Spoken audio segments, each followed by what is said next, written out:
Bom dia a todos mais uma vez.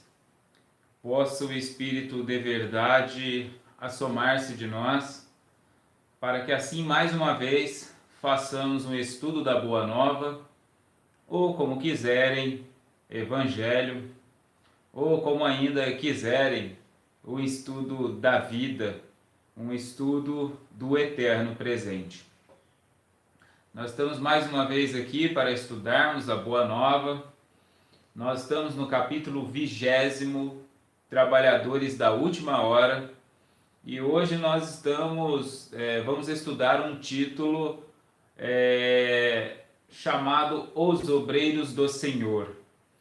Na preparação deste estudo me chamou muita atenção, porque o item 5 do capítulo 20, é um item bem pequeno, mas bastante reflexivo para estudarmos a Boa Nova. Porque quando nós já pensamos no título Obreiros do Senhor, nós já imaginamos uma série de coisas das quais nós já estamos condicionados a pensar. Embora algumas variações entre cada um, no geral a gente imagina que obreiros do Senhor seriam algumas pessoas religiosas. E que o texto vai nos chamar a atenção é que talvez não seja muito isso. Talvez seja bem algo diferente disso.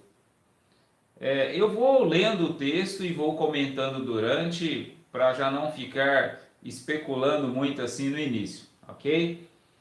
É um texto muito bacana porque ele é escrito pelo Espírito da Verdade. É um texto recebido em Paris em 1862. Então, por que eu estou chamando a atenção também pela assinatura do texto, pela autoria do texto? Porque a obra de Kardec é uma obra completamente democrática. Embora ele faça algumas seleções de algumas ideias, de algumas mensagens, claramente específica cada uma das mensagens. Cada um utiliza uma linguagem peculiar. Mas agora nós estamos a estudar uma mensagem escrita pelo Espírito da Verdade, e isso nos chama mais a atenção, porque ele vai também utilizar sua linguagem peculiar e vai nos trazer uma reflexão peculiar em relação às outras mensagens no próprio Evangelho segundo o Espiritismo. Então vamos lá, o item 5. Chegastes no tempo em que se cumprirão as profecias referentes à transformação da humanidade. Então, o primeiro ponto aqui já nos fala sobre a chegada do tempo para a transformação da humanidade. Esta transformação da humanidade é inevitável, inexorável, e mais cedo ou mais tarde ela chega. E lá em 1862, o Espírito da Verdade disse que já havia chegado o tempo para se cumprir a transformação referente à humanidade. Então, aquela transformação inicia-se lá. E, de certo modo, nós estamos continuando aquela transformação porque nós estamos falando na mesma linguagem do Espírito da Verdade. Felizes serão os que tiverem trabalhado o campo do Senhor com desinteresse e movidos apenas pela caridade. Esse trecho é demasiadamente profundo. Porque trabalhar com desinteresse não é algo simples. Até porque todos nós só fazemos algo por algum tipo de interesse, nem que seja pelo interesse do auto-melhoramento. Mas é aí que vem a peculiaridade do texto, né? O desinteresse aqui é colocado no sentido de trocadilho, de permuta, ou seja, felizes serão os que tiverem trabalhado no campo do Senhor, não buscando um trocadilho, né? Ou seja, eu vou lá dar uma moedinha de R$1 e já estou na expectativa de receber 1.000.000, né? E bem pelo contrário, é aquele que faz porque compreende o amor, compreende a caridade, faz pela caridade, faz pela necessidade de si mesmo, de estar cooperante com o mundo do qual ele encontra. Ou seja, por mais que seja um interesse de auto-melhoramento, é um interesse que não é raciocinado como um trocadilho, é o interesse em crescer, é o interesse em amar. E esse interesse em amar já difere dos demais interesses. Então, por isso ele encerra este ponto falando movidos apenas pela caridade. A caridade que precisa mover. O que é a caridade? O amor em exercício.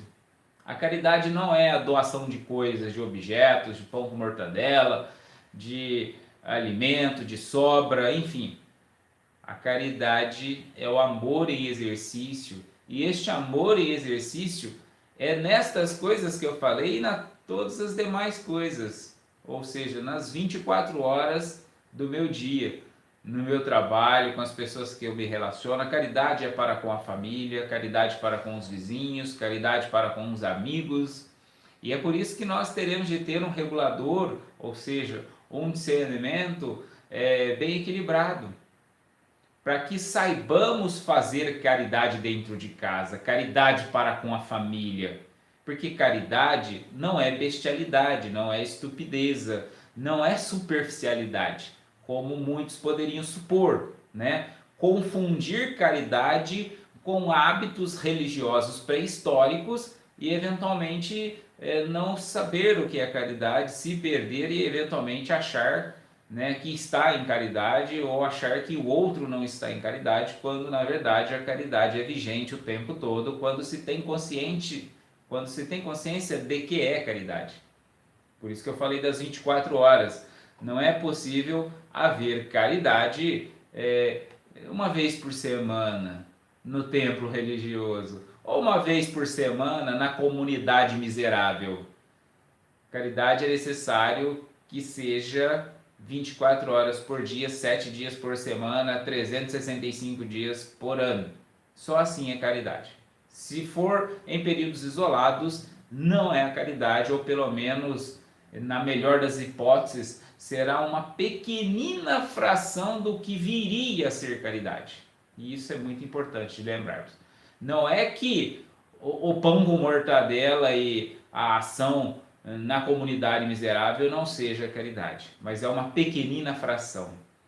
Porque a verdadeira caridade são os meios para que esta comunidade saia da miséria. São os meios para que a pessoa não tenha mais que eternamente comer o pão com mortadela. Por isso que eu falei que é uma pequena fração. Porque a caridade é o amor e exercício, ou seja, a caridade é aquilo que vai me mover 24 horas por dia. Porque se eu vou na comunidade miserável ou eu vou levar o pão com mortadela, é na perspectiva do melhoramento daqueles sujeitos dos quais eu me encontro naquele dado momento. Agora a questão é, depois que eu me ausento deste momento, o que é que eu faço para estes indivíduos? Esqueço-os? Então é aí que a caridade necessita estar vigente em minha vida, ou seja, eu não posso simplesmente esquecer daquelas pessoas e agora férias, drogas e rock and roll, né? Muita música, muita festa, muito final de semana, muitos shoppings e etc e tal. O que é que eu faço? O que é que eu farei posteriormente? Trabalharei para aquela comunidade, trabalharei para aqueles que eu tenho levado o pão com mortadela, mas numa perspectiva, não que eu não possa, repito novamente, o pão com mortadela é um grande refrigério.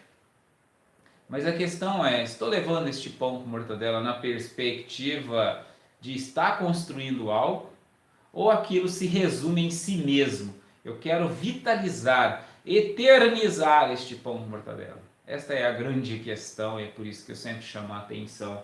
E é o que o texto está me chamando a atenção. Por isso que eu disse que o texto hoje seria muito interessante, porque ele vai falar sobre estes vieses, né? Sobre estas vertentes da caridade. Vai nos colocar em reflexão destas vertentes, porque está a falar dos obreiros do Senhor e vai falar sobre os legítimos obreiros e sobre aqueles que não são obreiros nada e muitas vezes supõem estarem sendo, né? Então vamos continuar. Suas jornadas de trabalho serão pagas ao cêntuplo do que tenham esperado, né? Então os obreiros do Senhor serão pagos ao cêntuplo, ou seja, receberão muito mais, né? 100 vezes mais daquilo que eles tenham esperado. Felizes serão os que houverem dito aos seus irmãos: trabalhemos juntos e unamos os nossos esforços, a fim de que o Senhor, na sua vinda, encontre a obra acabada. Porque a esses o Senhor dirá: vinde a mim, vós que sois os bons servidores, vós que soubestes calar os vossos melindres e as vossas discórdias, para que a obra não sofresse. Aqui um ponto muito bacana também, porque felizes aqueles que souberem trabalhar junto, né? Os que souberem trabalhar juntos, felizes. Por quê? Porque aceleram a obra do Senhor. Então aqueles que não sabem unir, né? Aqueles que, por exemplo, criticam religiões, criticam outras pessoas no que elas fazem, esses não são felizes ou não serão felizes e não receberão o cêntuplo e não estão sendo os obreiros do Senhor. Olha por que eu disse que o estudo seria interessante. Quem se atreve a falar mal de alguém, falar mal de outra doutrina, de outra religião, de outros religiosos, de outros filósofos, de outros ativistas políticos, né? Ou seja, o texto vai usar o termo dissensão. Quem adora dissensão é um cara de pau, porque não pode ser obreiro do Senhor, né? Não estou criticando, estou estudando. O que eu estou dizendo aqui é que aquele que fomenta a dissensão, ele não está fomentando a união, né? Ele não está realizando a obra do Senhor, ou seja, ele não está unindo esforços, né? Ele está pegando o seu esforço e utilizando no empreendimento de dissensão, utilizando no empreendimento que vamos dizer assim, ele não faz um e atrapalha o outro no que o outro está fazendo. Uau, mas o outro não estaria errado? Larga a mão de ser tapado, você é o soberano, supremo, sábio da verdade? Então não se atreva a atrapalhar o fazer do outro. Faça o que você entenda que é o melhor a fazer. Compreende então o que é o melhor a ser feito. Ou seja, não perca tempo, não desperdice seu tempo destruindo a obra do outro e construa a sua própria obra. Porque o outro, na percepção dele, ele está na obra do Senhor. E aí, se você também achar que você está na obra do Senhor e vai lá destruir a do outro, vocês não estão unindo esforços, né? Você não está deixando o outro fazer a obra dele e ainda está deixando de fazer a sua, porque está empregando tempo, energia e esforço em encher o saco do outro, em destruir a obra do outro e não está fazendo a sua. É exatamente isso que o texto está dizendo. Trabalhemos juntos e unamos os nossos esforços. Agora, naturalmente, se você não se vê condizente, coerente com algum tipo de trabalho que está sendo realizado por algo, por alguém, por alguma comunidade, por alguma entidade, busque a comunidade que se identifique com você naturalmente. Mas não que você precise denegrir, combater aquela outra comunidade, aquela outra entidade, mas sim que você una esforços àqueles que realizam como você, compreendem como você, obram como você. E aqui um detalhe muito maravilhoso, que eu adoro lembrar disso, né? Na era da informação, na era informacional, no período pós-revolução científica tecnológica, isso não precisa ser fisicamente. Pode ser, por exemplo, quando você faz um trabalho como esse que eu estou fazendo agora, de estudar, né? Isso é um trabalho também. Muitos no Brasil e no mundo veem alguma utilidade nesse trabalho, compartilham, comentam, dialogam, me enviam mensagens, dizem que estão gostando, dizem que estão aprendendo, me ensinam, porque me mandam mensagem fazendo observações. Uns me dizem: você precisa dar umas aulas para José Raul Teixeira e Edivaldo Pereira Franco, que eles não sabem nada. Eles precisam aprender com você, né? E outros me mandam uma mensagem dizendo: você é o maior Zé Ruela que eu já vi, né? na história da doutrina, na história do mundo, né? Então estão me ensinando, estão me trazendo dosômetros, né? Estão me trazendo visões que façam com que eu venha refletir sobre como eu próprio estou desenvolvendo a minha obra. E isso é trabalhar num esforço conjunto com vários outros, né? Que assim também trabalham, enfim. Na era informacional, a gente não precisa se limitar, o nosso campo de trabalho ao ambiente físico. É claro que o ambiente físico vai nos proporcionar, de modo direto e talvez mais concreto, o realizar de ações, mas não se limita aí. Por isso que eu estou chamando a atenção, porque às vezes fisicamente, no raio municipal, a pessoa não encontra pessoas que a apoiam, pessoas que ela possa desenvolver um trabalho, então ela vai precisar transcender este raio. E aí tem a tecnologia, é isso que eu estou apontando, e isso é muito válido, isso é muito bom, porque o que não dá é para você ficar restrito no município, num planeta de 7 bilhões de pessoas, com tanta gente querendo realizar, fazer, aprender, e eventualmente os obreiros do Senhor dentro de um raio municipal não estão muito afim de obrar como você, ou estão numa compreensão de obra que ainda que é bem diferente da sua, né? Então por isso que eu disse que o texto também seria interessante, porque ele vai falar sobre a importância do trabalhar junto, e eu estou aqui já apontando como trabalhar junto. Não dá para ninguém reclamar que não é possível trabalhar junto na era informacional. Como eu disse, e às vezes eu penso nisso, antes de 1980 talvez fosse um pouco difícil, mas talvez não, porque eu falo talvez porque eu sou pós 1980, e se eu tivesse nascido antes, possivelmente eu não teria desenvolvido tantas ideias, né? Tanta diversidade de ideias, porque eu estaria em um mundo mais restrito se também não fosse eu aquele vivente na era antes, né, da era informacional. Bom, enfim, não divagando muito, mas reiterando mais uma vez a importância de trabalhar junto para que sejamos de fato obreiros do Senhor. Se eu estou fomentando a dissensão, se eu estou criticando outros grupos, se eu estou achando que estou mais certo que outros grupos, naturalmente, claramente, obviamente, você não é obreiro do Senhor, você é obreiro do atravancamento, né? Você é o desobreiro do Senhor. Mas vamos lá, continuando. Mas infelizes, né? Então, que falou sobre os bons servidores, aqueles que sabem unir esforços, né? E agora vai falar aqui: infelizes os que por suas dissensões houverem retardado a hora da colheita.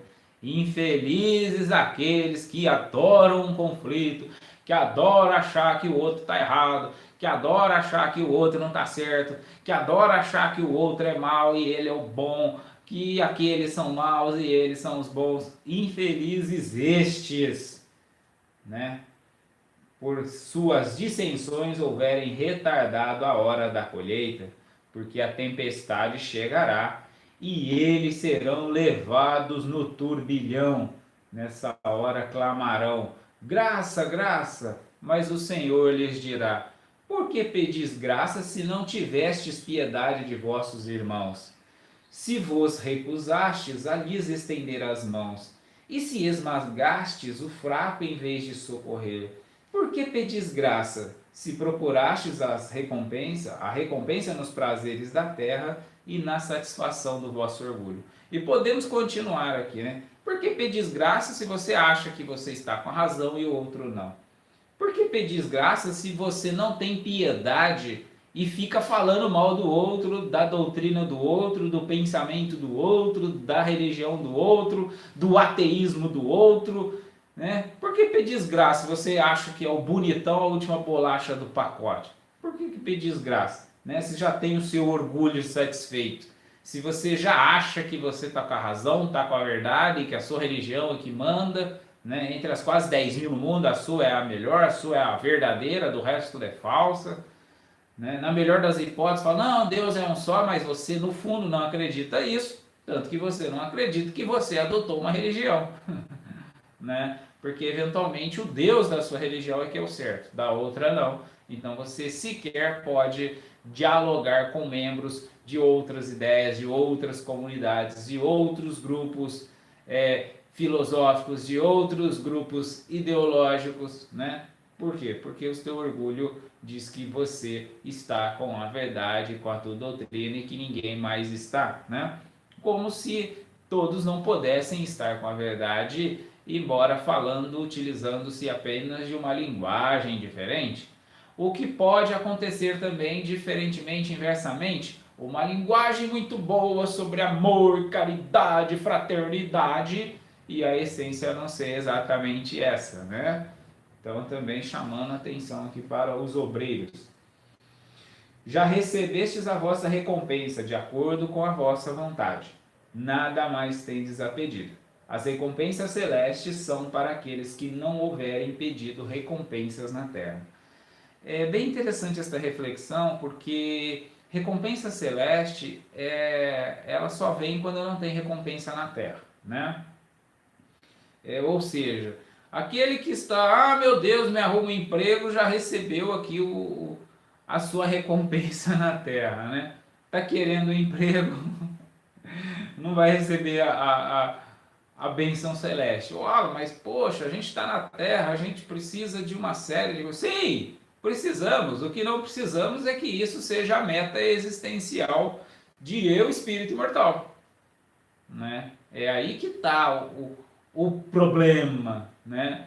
Eu definir como a meta precípua, né? E esquecer que eu sou um espírito imortal e que, embora seja importante o emprego, seja importante os bens transitórios, algumas coisas materiais, né? Mas eu não posso colocar a finalidade existencial nestas coisas, que é o que muitos de nós somos arrastados, né? E é compreensível, né? É compreensível, porque a gente está na matéria, então, legal, pô, deixa a coisa acontecer, deixa a vida me levar, a vida leva eu, né? Porque é o que eu sou instigado.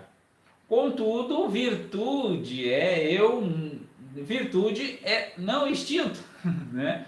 Virtude é aquilo que tem a ver com discernimento, que tem a ver com o uso do discernimento, o exercício do discernimento, tem a ver com as ações racionais, né?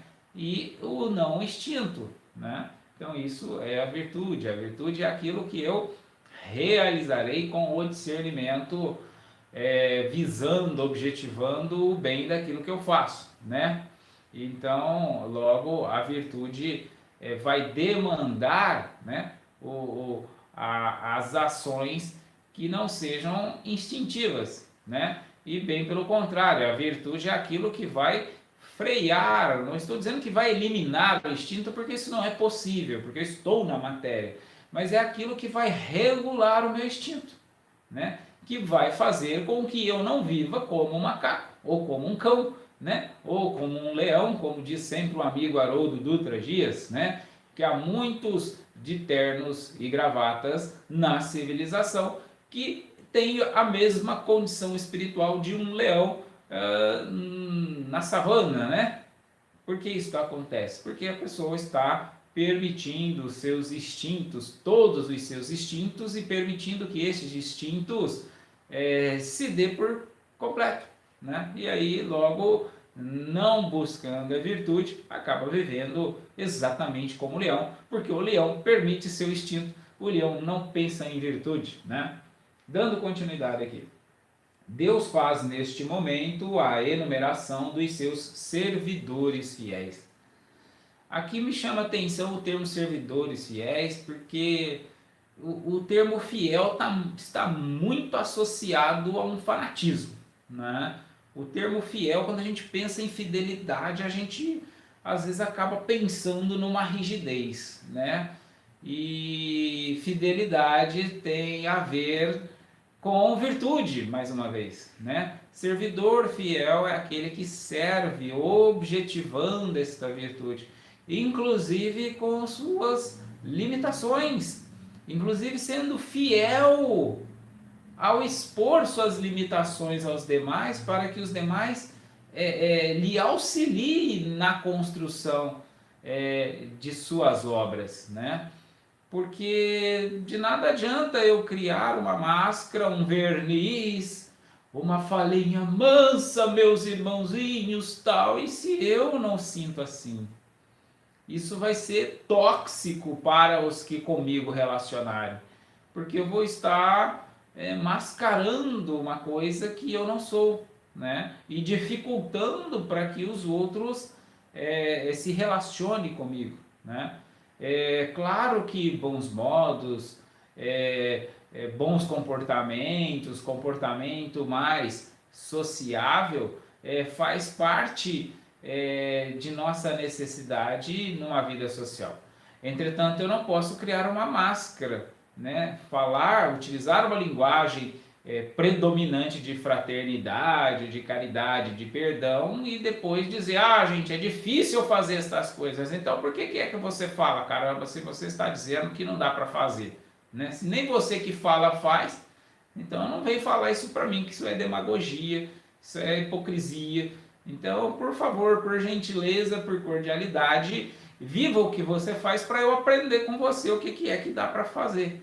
Não fica me falando o que é para fazer que você não consegue, que aí se você que está falando para caramba há décadas não consegue, o que eu posso fazer? Nada, né? Então, por gentileza, seja mais fiel a si mesmo, a sua condição espiritual, a sua condição real, para que assim então você expõe uma realidade e uma realidade será mais fácil para aqueles que observam, porque eles verão o que de fato é possível, o que de fato é fácil em fazer, né? Porque você está expondo uma realidade e não expondo uma utopia, não expondo algo que só seja possível em alguma dimensão, em algum mundo que não é esse, né? E o objetivo é vivermos neste eterno presente. Então, servidores fiéis, né, são aqueles que servem com fidelidade naquele projeto que se propuseram, naquela obra que se propuseram, né? E deste modo unindo esforços. Porque quando a gente pensa em obra, a gente pensa em trabalho conjunto. Não tem obra onde, eu faço minha parte sozinho. Não, não faz nada sozinho. Então não é obra, né? Ou ao menos não é a obra do Senhor, é só a sua obra, né? E aqui a gente está falando na obra do Senhor. A obra do Senhor é uma obra conjunta. Eu preciso unir esforço, eu preciso unir pessoas, ideias, outras mentes para agir nessa obra, para agregar e construir nessa obra. E já marcou pelos seus dedos que tem a aparência do devotamento, para que não usurpem o salário dos servidores corajosos, né? Então Deus já marcou pelos seus dedos que só tem a aparência do devotamento. Observe que eu já adiantei esta fala, né? Quando eu fico falando aqui da aparência tal, não é uma crítica, é uma interpretação do que o texto está dizendo, tá? Porque eu particularmente não faço, já disse isso por vezes, há anos venho falando isso neste estudo, né? Jamais cabe-me criticar alguém, algo ou alguém, seja o que quer que seja, né? E não é, crítica é um papel, poderíamos dizer, anticristo, né? Se Jesus vive exemplificando o não julgar, o criticar, além de ser e destruir a obra do outro, e não construir a minha, né? Além de tudo é julgar, ficar analisando os outros sem fazer uma autoanálise. Então, por isso que aqui ele fala da aparência do devotamento, né? Porque muitos vão acabar criando essa aparência de devotamento, vão utilizar uma linguagem que lhe dá a aparência de um bom obreiro do Senhor, né? Inclusive alguns até formalmente utilizam este título, né? Eu sou obreiro do Senhor na entidade XYZ, eu sou obreiro, né? E aí você começa a observar que essa aparência de obreiro, ela pode se dar, mas aí eventualmente na vivência, na convivência com este sujeito, você não sente muita obra, né?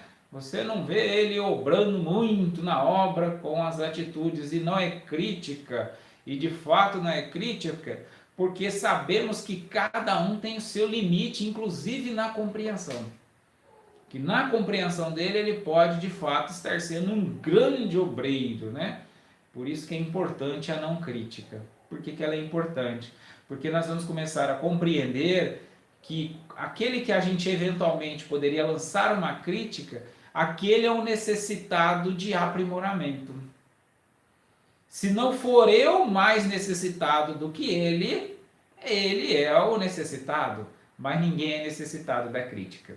Por isso que eu sempre comento e menciono a bestialidade da crítica, a bestialidade da dissensão, né? Porque ela é pueril, ela é efêmera, ela não agrega. Uau, mas e aquela crítica construtiva? Você já viu aqueles tiros construtivos, né? É a mesma coisa. Você elimina, você desmantela, você não tem crítica construtiva, tem exemplificação construtiva. Exemplificação construtiva eu mostro para o outro. Agora, crítica construtiva, dizer o que ele não tem que fazer ou não deveria ter feito, não lhe ajuda em nada. Você precisa dizer o que é que ele tem que fazer. Aí ele, buscando fazer o que tem que fazer, se ele não conseguir fazer, ele vai perceber o que ele deixou de fazer, né? É o erro, a aprendizagem, é o estado errante do espírito imortal. Mas é ele aprendente, não você na sua subjetividade dizendo onde ele errou. Porque você não é pleno para dizer para o outro.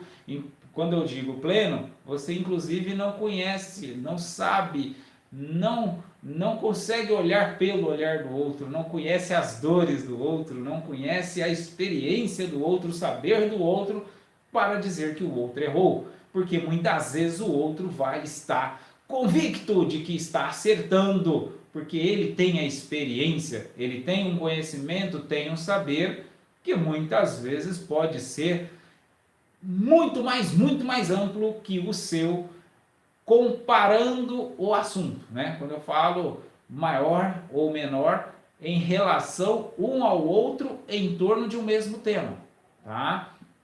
Porque não tem quem tem menos conhecimento ou mais conhecimento em áreas diferentes, né? Estou falando se for no mesmo tema. Mas enfim, não divagando muito para nós entendermos a importância da aparência do devotamento, por isso que é importante eu observar que eu preciso ser aquele que realmente sou o servidor fiel, se minha proposta é ser um servidor fiel, e não ficar buscando quem tem aparência de devotamento, né? Que eu disse que isso vai se dar muitas vezes, né? Porque a gente vai se relaxando, vai deixando os instintos e criamos títulos formais e vamos viciando na formalidade, e quando vê, eu me acho obreiro do Senhor e sou apenas um mero ritualista e não estou colaborando nada e estou apenas vivendo, talvez não como o leão da savana, mas como um macaco no zoológico, onde eu estou já domesticado e deixo a vida me levar, a vida leva eu,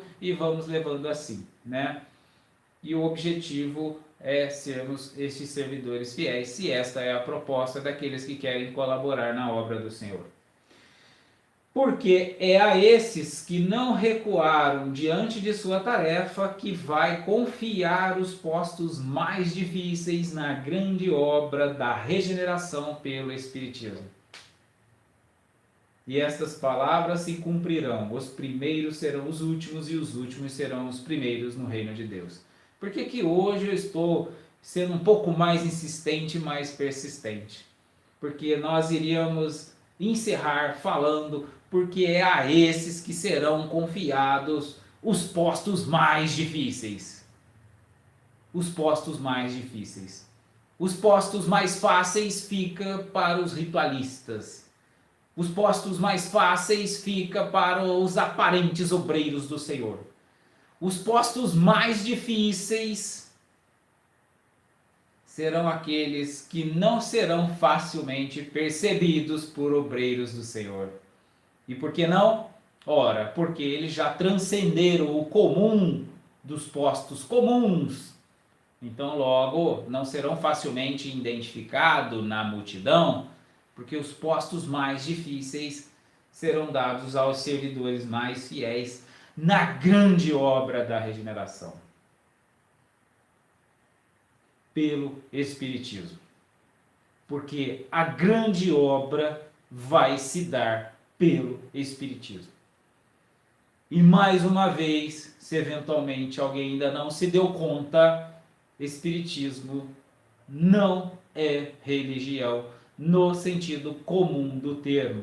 O que eu estou dizendo agora é que é possível unir esforços com todos os homens do planeta, encarnados e desencarnados, independentemente de onde atuam, independentemente de suas ações, se elas são em nome de uma aparência de devotamento, em nome de uma aparência obra do Senhor, ou se de fato ela é numa obra do Senhor. Porque a obra do Senhor, muitas vezes, talvez até na maioria das vezes, não traz rótulos religiosos. Há muitos obreiros do Senhor como ativistas em movimentos municipais, estaduais, nacionais e internacionais, sem nenhum vínculo religioso. Estes são grandes obreiros, porque já transcenderam o vício do ideologismo. Só aquele grupo ideológico está com a verdade, então tudo que eu faço é só naquele grupinho lá. O Espiritismo vai além, né? O Espiritismo vai além. A última obra basilar de Allan Kardec, A Gênese, os Milagres e as Predições segundo o Espiritismo, Herculano Pires, na tradução dele, ele faz uma anotação fantástica, que esta obra era um grande marco histórico na história da ciência do mundo. E por que ele diz isso? Porque é quando eu vou de fato perceber que Allan Kardec, ao dizer que o Espiritismo é o resumo dos ensinamentos dos Espíritos, ele está dizendo que não é o resumo dos ensinamentos dos espíritas. Logo, os espíritos são todos os seres humanos que colaboram e obram e unem esforço em comum. Não fomentam a disseção, e sim a união, seja qual for a linguagem que estiver utilizando-se, mas sempre em prol da realização do melhor para si próprio e para o mundo, independentemente dos rótulos. Até porque as ações são para o mundo, são para outros seres humanos, são para os animais e até mesmo para a flora e fauna, né, que também não tem religião, não tem ideologia, mas sim apenas pelo desinteresse e apenas pela caridade. Bom, esta é a nossa reflexão, nosso tempo se estendeu um pouquinho hoje, mas o tema é um tema bastante reflexivo, os obreiros do Senhor, para que estudássemos um pouquinho mais este tema, para que a gente de fato pudesse encontrar um elemento de reflexão que nos promovesse a um novo estágio, porque os tempos são chegados e como começa aqui o item 5, chegastes no tempo em que se cumprirão as profecias referentes à transformação da humanidade, e já chegaste lá em 1862 e agora no ano de 2019 não temos mais tempo para trololós. Então sigamos com o nosso estudo, com objetividade, com caridade, que consequentemente é o amor em exercício. Meus amados irmãos, muito obrigado pela companhia de vocês e muita paz para nós todos.